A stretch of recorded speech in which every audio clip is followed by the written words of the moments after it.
Would you rather? I mean, that's a game that everybody likes to play. Would you rather? And that's kind of the game. Well, we're not going to really play the game, but I'm going to talk about it today in this episode of Leading Leaders. Stay tuned.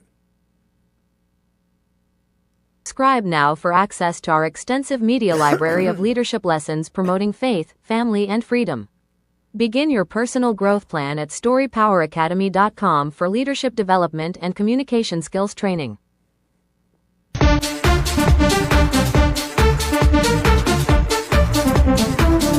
Think storytelling's just for bedtime? Nah, it's the secret sauce for business magic. Stuck in a rut with bland pitches and yawning clients?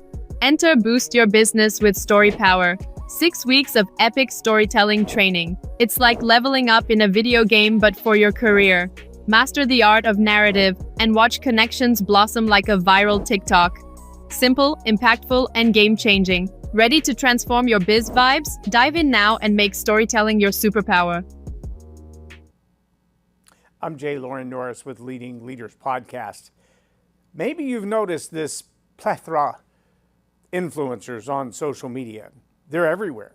I mean, you can buy them for pennies on the dollar if you've got the dollars, but you got to have a lot of dollars. Most people won't be considered influencers for the purpose of advertising until they've reached a certain number of eyeballs.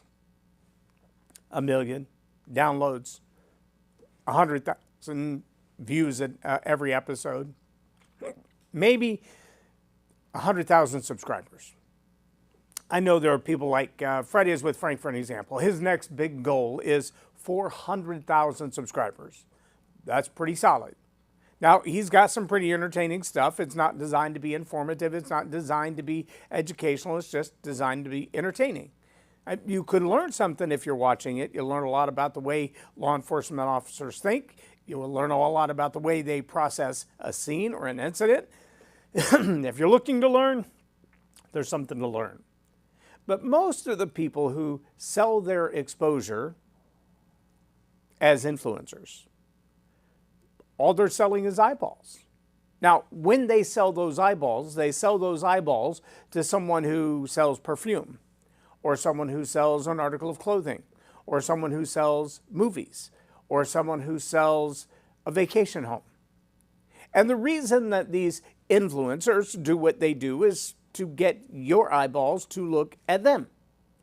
And now that they have your attention, they have the most valuable commodity on earth. Your attention. Now that they made you look, they have the product everybody wants to buy. Well, if you sell something, whether it's $5 or $25 or $50,000, it doesn't matter how good your product is if nobody knows that you have it. Well, so how do you get people to know that you have it? Well, you pay for eyeballs. You buy the attention of others. It's called marketing, advertising. It's a way of persuading people to say, hey, you want what I have. And the more people I can tell about it, the more likely there will be a sale. Now, that's just a sheer volume buy. I remember back in the day, I know, dinosaur days, we used to have this thing called direct mail. Direct mail was a postcard. It would actually show up at your house. Politicians still use them a lot. Sometimes your local air conditioning company or swimming pool repair company will use them as well. But postcards were literally purchased by the thousands. So when you went to the print shop and said, hey, I want to buy some postcards, you had to know exactly how many thousands you wanted to buy. And you would determine that thousands based on your service area. Do I serve the entire zip code? Do I serve 8 or 9 zip codes? Do I serve an entire metropolitan area? Or do I have an idea that will reach the entire state or the entire world? And there was a thing called CPM, cost per thousand. I don't know why M is thousands, but it always has been. The cost per thousands then said, well, how many thousands of people live in that area? If I serve a geographic area the size of a zip code, that could be 20,000 people, it could be 2,000 people. But when I look at that zip code and I buy that zip code, now I can begin to do some other things within that. The demographic breakdown might tell me how old the average person is that lives in there, or how many people in this zip code. Let's say there's 10,000 people in the zip code. of these 10,000 people, how many of them are between the ages of 25 and 55? If that's my target audience, I want to make sure that I have that number of people broken out. Because if there's only 20 people out of the 10,000 that are in my target age range, that's not worth buying the direct mail for. I know you understand this is not super complicated stuff, but a lot of people don't think through this. When that ad shows up in your feed, TikTok, Facebook, YouTube, doesn't matter. They've bought that ad. Even Google, Bing, Grok.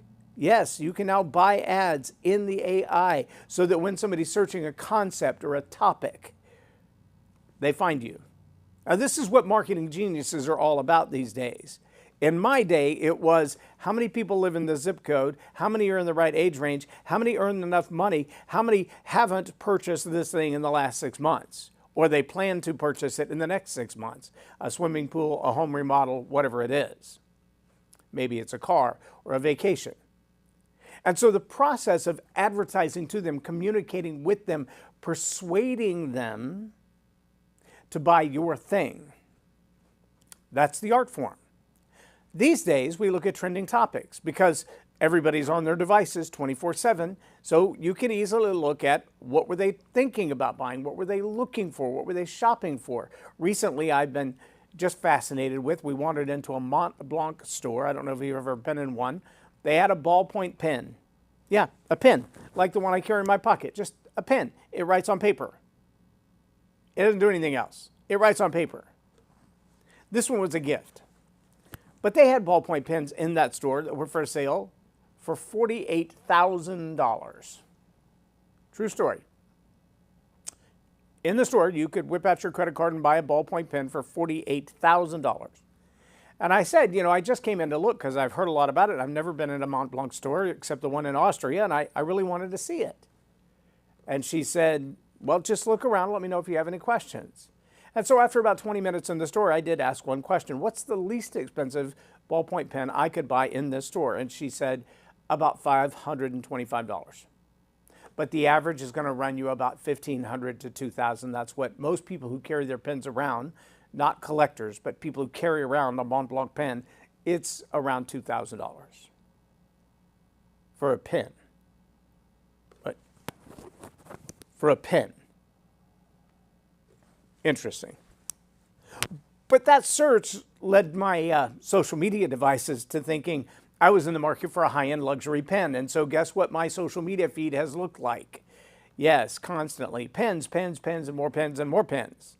And because they know I'm a bit of a patriot, I also get offers for patriotic pens and military pens and veterans pens. And I don't just mean the pens like you wear on your lapel. I have some of those too, but the ballpoint pens, patriotic ballpoint pens. Why? Because the trending words, the things that I'm searching, what's going on out there, triggered somebody who said, oh, look, look, look, look, this is what he wants. And so giving me what I want is what the algorithm is trying to do.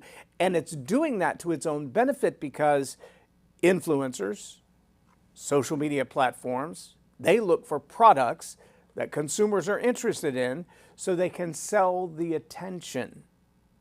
Now, why do I bring all this up? Because the big challenge that I find with a lot of people in the same space that I'm in today is that they feel like in order to make big change in life, I've got to have 1 million followers. I've got to get all these people to look at me. I've got to get all this attention. And look, if you're in the business of selling attention, then yes, you need to be a clown on a unicycle.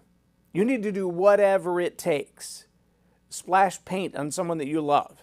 Drop things on their head when they come through the doorway. Prank your neighbors, scare them, make them jump. Whatever it takes to make everybody else look and laugh, chase your cat around with a cucumber. Whatever you've got to do to get people's eyeballs on you, if what you sell is attention, rock on. But would you rather be an influencer or a transformer? See, influencers, they influence opinions, maybe political opinions during a political season, maybe political opinions for another nefarious reason or an altruistic reason, or maybe they just have an idea.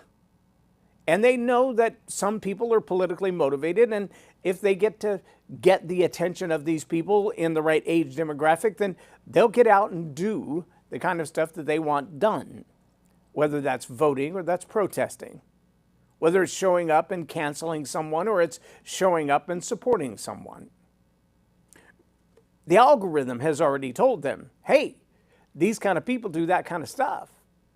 And now that we know who these kind of people are and we know how to communicate with these kind of people, we know that we can persuade them to lean our direction. Now remember, the influencer's job isn't necessarily to create the opinion, to craft the message, to determine what will be said. It's just to deliver it. Now sometimes the influencer will actually possess the opinion that they espouse. Most often not. Most often they have an opinion that's attached to the dollars that they get for the attention that they sell. It's a fleeting opinion. It's a temporary idea. And whatever this fad is, whatever this behavior is, whatever this reaction is, whatever the response is they're looking for, if they get it, awesome. And if they don't, as long as they get the dollars, they're perfectly happy. I'm talking about the influencers. If the ad buyer, the product seller, the idea promoter pays all this money to the influencer and they don't get the results they want, they're going to find another influencer. The challenge for a lot of people is they think that just because you have a huge following, you also have influence. There's a very fine line there between getting attention and influencing people. But my real question is, would you rather be an influencer who has the dollars and, like a clown on a unicycle, has everybody looking, and so people give them money to espouse their ideas, to sell their ballpoint pens, to promote their next event. And at the end of the day, that body count, those eyeballs, that attention that they bought is really nothing more than the universe pool from back in the day of direct mail. Now, let me tell you what I mean by that. See, back in the direct mail days and even email days, our concept was you want the biggest possible universe so that out of that maximum universe, you can find the actual potential buyers. And from those potential buyers, you can persuade the actual buyers. But if you don't have a big enough pool or a big enough universe or a big enough list, then it doesn't matter anyway. So the idea of an influencer is basically how many eyeballs. I'm not discriminating on what kind of eyeballs. I don't really care where they live, how much education they have, or how much money they make. We'll figure that on the backside. Right now, I just want all the eyeballs that I can get. I want the biggest universe that I can get. So the bigger my universe, the bigger chance that the demographic you're looking for is within my universe, then I have a better chance of selling you attention. You're basically mailboxes. Sorry, it's true. Maybe an inbox, maybe a mail receptacle, but you're basically mailboxes. You're not transforming people's lives. You might be influencing their opinion. You might be temporarily modifying their behavior. You might be getting them to buy a product or a service. Great. That will generate revenue. There's no doubt that will generate revenue. It always has. But are you making someone's life better? Are you calling them back from the brink of self-destruction? Are you improving the quality of their marriage or their life or their relationships? Are you giving them advice that will redirect their career? I had a young man walk up, because I had my veteran's hat on yesterday, walked up, sat down, shook my hand, had a brief conversation, told me he was planning to go into the military, and 3 or 4 people had told him, you need to follow this path. And I said, well, what is it you want to do? He said, well, I want to be a pilot. He was planning to join the Air Force, but he said, I want to be a pilot. And I said, so what path are you taking? He said, well, somebody told me I should do enlisted first because I really don't want to go to all that officer crap right up front. I'll wait and do that later. I said, who gave you the advice to go enlisted first? He said, well, why? I said, because if I had had the option when I enlisted, I would not have gone enlisted. I would have gone officer first, because the Air Force is the only branch that you have to leave enlisted service to come back as an officer. There is a process called bootstrap where you can get your enlisted rank and work your way up, but then you still have to have a commanding officer release you to go back to college so you can come back to OCS. Going from enlisted to OCS in the Air Force, at least when I went through, is a really complicated process. All the other branches, you can actually promote from enlisted to officer, but unless something drastic has changed, you couldn't do that when I was on active duty. But he already had a 4-year degree in mathematics. He's already qualified to be an officer. All he's got to do is enroll to be an officer. All he's got to say is, if he's qualified physically, emotionally, mentally, if they qualify him to join the military at all, his 4-year degree already qualifies him to be an officer. Taking the time, 3 years, 4 years, 8 years to be an enlisted person only delays his income and his opportunity. And if he's already in his mid-20s, his opportunity to become a pilot is a narrowing window. If he's qualified for it, he needs to take action on that now. He literally got bad advice. I don't think I've ever met the kid before. He only walked up to me because I had a veteran's hat on. Not because I had 1 million followers. Not because I had 100,000 followers. But I can tell you in the middle of that conversation, he said, "What else do you do?" And I told him about this very podcast. And I told him how to find this very podcast. He said, "I definitely want to start following it because this is the kind of advice that I need." I hope you're watching today. I really do. But I also understand that there are a whole lot of people that want to get your attention. They want to keep your attention. They want to persuade you.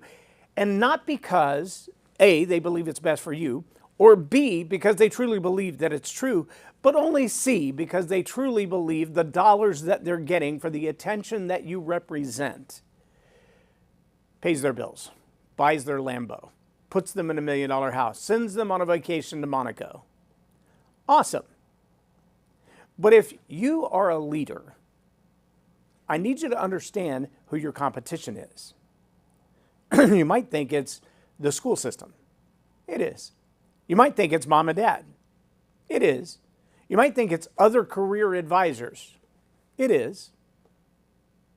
But all of them are kind of working in the same direction that you are, and that is they really want to see the betterment of this individual that you're serving.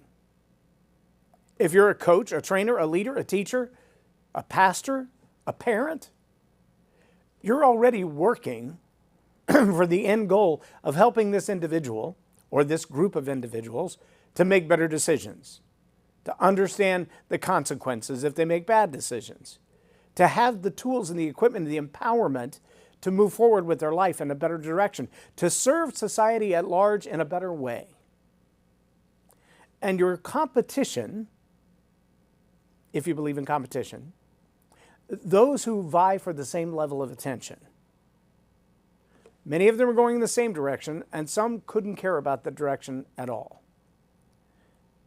In a game of Would You Rather, I want to ask you a serious question. Would you rather have the money that comes from selling the attention of the people who follow you because you got their attention being a clown on a unicycle or doing whatever it is that you do to get people to look? Or would you rather be the kind of leader, coach, mentor, and trainer who says, I don't have 50 million followers, but the 50, the 500, the 5,000 that do pay attention to what I'm doing, they don't just see me like a clown on a unicycle. They take the advice that I give them, and it makes their life better. That's a massive difference, and it starts with the intent of the heart. If you lead to make other people's lives better, lead on. If you lead because you just want to get a paycheck from them, find something better to do. If you influence because you know there's big money in big lists, there's big money in big following, there's big money in big ads, then just understand that that's who you are. People might see you as a role model because of the amount of attention that you get. They might see you for the success that you've had. There's a young lady that I watched compete on, I think it was The Voice or America's Got Talent. Young lady from Oklahoma, phenomenal performer, a beautiful young lady. And I've watched her come up through the ranks from what she was doing when she first had the tryout, didn't didn't win and go on to make millions of dollars in the music industry, but she's cute and she's funny, and so she began a YouTube channel. Recently, I saw her face, her name, on a program for people who are entrepreneurs trying to launch their business in the internet world and how to make money. And so she's gone from a passion to be a vocal performer to now an advisor, an expert, an influencer in social media. Now, she's got her YouTube awards. She's got plenty of awards. She's got a lot of attention. But if you go back and watch the quality of what she's producing, she's found all the tricks and all the tips and all the little hooks and all the little ways to keep you watching a video. It might be 10 seconds long, 50 seconds long, might be 2 or 3 minutes long, because the longer the video and the more attention you get in that upward curve toward the end of the video, the better your scripting is. I watched a long video not too long ago about how to use the hook multiple times in the video, about every 20 to 30 seconds. Obviously, that's not what I do. That's not my purpose for doing this video. I'm not here just to gain eyeballs. I'm not here to sell this space to ads. Have you ever seen an ad for anybody else in these videos? Nope, not gonna. I'll promote my own stuff because I pay to produce this video. I pay to air this video. I pay for the Leading Leaders podcast. It has been paid out of pocket from my household from day one. And it will never be anything else. Leading Leaders podcast is about education and transformation of the lives of people who want to grow in their leadership skills, who probably don't have a degree program that teaches them leadership. They probably would not sit down with a 300-page leadership book like the ones in my library that I've been studying for the last 35 years. They probably will not do that. They would never spend $3,000 or $5,000 to go sit down at a Dale Carnegie or a John Maxwell training seminar. But they can get what I believe to be good, solid leadership advice right here in this podcast, free of charge, no sponsors. The only ads you'll see are mine. And the reason for that is clear. I'm not selling your attention. I'm trying to get it. I'm not competing for your attention with unicorns and clowns on unicycles. I'm competing for your attention with the genuineness of who you are. You want to come sit down at my table and have a healthy conversation? We'll do it. We might even record it and put it on another show that is sponsored. If you want to sponsor a show, I got 3 others you're welcome to step in behind. You should understand their messaging and make sure you know who the audience is you're reaching. But if you're an influencer, if you're a leader, spending the time, spending the money to follow the path of how do I get eyeballs and abandoning the message that you've been called to, in my opinion, is a fool's errand. Time is way too short for us to be worried about who's looking and who's not looking, to be selling the eyeballs and the eyeballs alone. We don't have time for that. We have too many young people perishing without a career, many without hope. Look at the suicide rate. It's bad enough for veterans. It's worse for teenagers. And the things that terrify them, the things that scare them, the things that make them believe I'd be better off not here, are absolutely amazing in a bad way. You would be astonished if you understood what are causing young people these days to end their lives. And the suicide age is going younger. In fact, there are other countries where you can ask for help ending your life before you start your cycle. True story. That should terrify you. I'm not here just to be a clown on a unicycle and get your attention. I'm not here to sell ad space into this program. I'm not concerned that it doesn't have 500,000 views. It used to. Facebook didn't like it. That's okay. That's not going to stop me. It's still growing on other platforms. Anywhere you get your podcast, you can find Leading Leaders Podcast with J. Lauren Norris. It's all over the place. And on OBBM Network, it will probably never come down from OBBM Network. So you can find it there easily. Does it have 50,000 followers there? No, because I don't sell attention. I don't sell eyeballs. What I'm offering you is a chance to change your life. And that's what I'm here for. If you want help becoming a better leader, becoming a better communicator, you're in the right place. Stay tuned. There's a lot of content here. There are a lot of things that will change your life if you just spend time paying close attention to one episode. Go look up any of the episodes on Story Power. Search in Leading Leaders Podcast. Search for Story Power or Attitude Hack or Leadership Lessons. You're going to find a lot of them. Would you rather influence other people's opinions for dollars or transform lives? For me, I'll take the latter. If you're a leader and you're concerned about whether or not you have 5,000 or 50,000 or 5 million downloads, forget about it. Your end game isn't leadership. It may be influence for the purpose of opinions and ad dollars, but it's not about changing and transforming the quality of people's lives. In my opinion, your intent is off. If you'd like to talk about that or you disagree with me, drop me a line. Start with a direct message right there. I'll connect with you really fast. I'm J. Lauren Norris with Leading Leaders Podcast for Tell It Like It Is TV. Have a blessed day.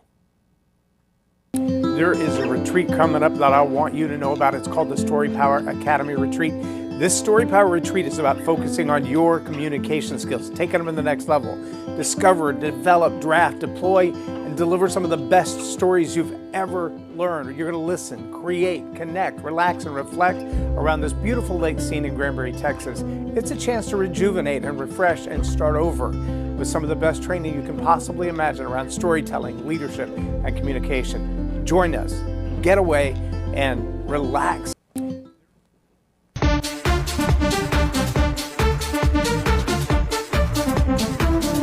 Think storytelling's just for bedtime? Nah, it's the secret sauce for business magic. Stuck in a rut with bland pitches and yawning clients? Enter Boost Your Business with Story Power. 6 weeks of epic storytelling training. It's like leveling up in a video game but for your career. Master the art of narrative and watch connections blossom like a viral TikTok. Simple, impactful, and game-changing. Ready to transform your biz vibes? Dive in now and make storytelling your superpower.